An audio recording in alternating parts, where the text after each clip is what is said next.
Magandang araw sa ating lahat. This is a tribute and a toast para sa ating mga ama. Ako nga pala si MC Bruggs ng host of Legendary Event 69.9 Radio Station. Simulan natin. On my first step on the floor and you run to me when... Ngayon ay may napakalaking karangalan akong dadalhin sa inyo. Isang espesyal na yugto sa pagtitipon-tipon ngayon ng isang pamilya. Isang yugto ng pasasalamat, pagkilala at pagbibigay pugay sa mga taong tahimik lang kung magmahal, ngunit sa puso natin ay laging naroon. Ngayong araw ay araw ng mga ama. At kung may isang salita lang akong pwedeng ibigay para ilarawan ang isang ama, ito ay sakripisyo.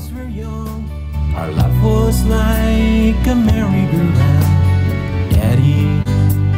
Mga ama, sila ang unang bumabangon at madalas sila rin ang huling nagpapahinga. Sa katahimikan ng gabi habang tayo'y mahimbing na natutulog, sila'y nag-iisip, paano mapapabuti ang kinabukasan ng kanilang pamilya. Hindi nila laging sinasabi, pero bawat pawis at pagod nila, andoon ang dalangin. Sana, sapat na ito para sa mga anak ko.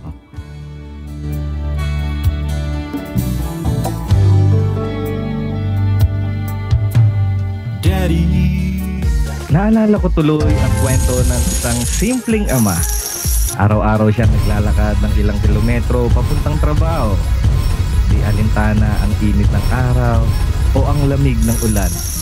Kapalit ng bawat hakbang niya, ang baon ng anak niya sa eskwela. Hindi siya nagrereklamo, basta may kanin ang pamilya sa hapagkainan nila. Doon pa lang, masaya na siya.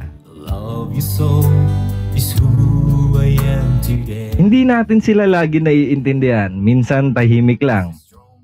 Minsan strikto sa ating mga ina. Pero sa bawat sigaw nila, sa bawat paalala, sa likod niyan ay ang pagmamalasakit ng isang ama.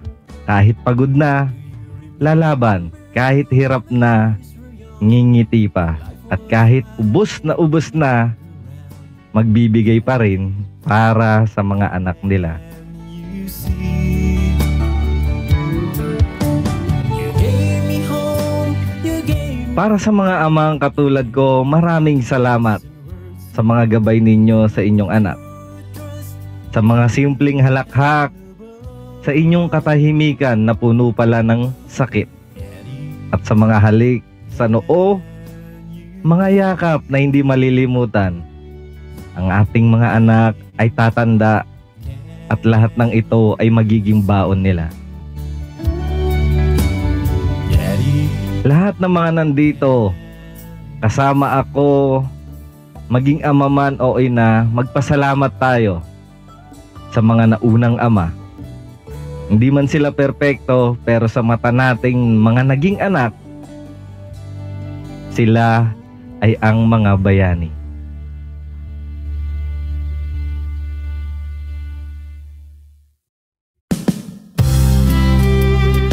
Ang mga ama ay hindi laging napapansin. Sila yung tipo ng tao na hindi nagpo-post sa social media tungkol sa hirap ng buhay nila. Pero araw-araw humaharap sa laban para sa pamilya. Sila yung naglalakad ng malayo, nagtatrabaho ng sobra-sobra para lang siguraduhin na may maihahain sa hapagkainan nila. Sa mga ama na naririto ngayon o kahit nasa malayo o nasa langit na, kung naririnig nyo lang po sana ang pasasalamat naming mga naging anak ninyo. Kung alam nyo lang kung gaano kayo kahalaga. Bawat tagumpay naming mga anak nyo ay bakas ng inyong sakripisyo. Bawat pagbangon namin sa hirap ay mga aral naman na nagmula sa inyo.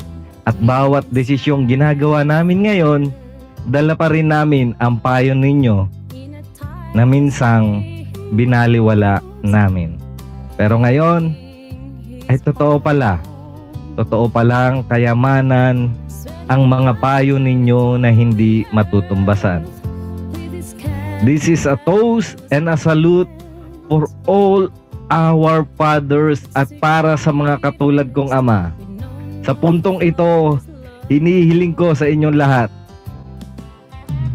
Kunin ang baso at itaas ito.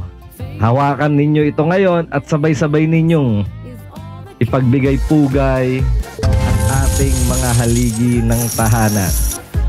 Sa ating mga ama na minsan tahimik lang sa sulok pero binubuhos ang pagmamahal. Na minsang masungit at pagod na pero tuloy pa ring lumalaban. Para sa inyo po ito. Mabuhay tayo at pasalamatan ang mga ama. Cheers to all fathers. Para naman sa aking ama, Papa, maraming salamat. Hindi ako magiging isang tunay na ama kung hindi naging wangis nyo at payo nyo ang nakuha ko. Habang nandyan pa kayo, salamat at isang yakap para sa inyo. At kung wala man akong pipiliin na ibang ama, syempre ang pipiliin ko ay ikaw at ikaw pa rin. Maraming salamat sa inyong lahat, sa mga amang katulad ko.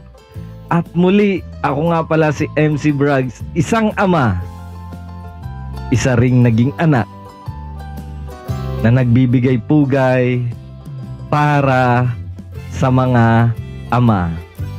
To all fathers here, Happy Father's Day sa inyong lahat.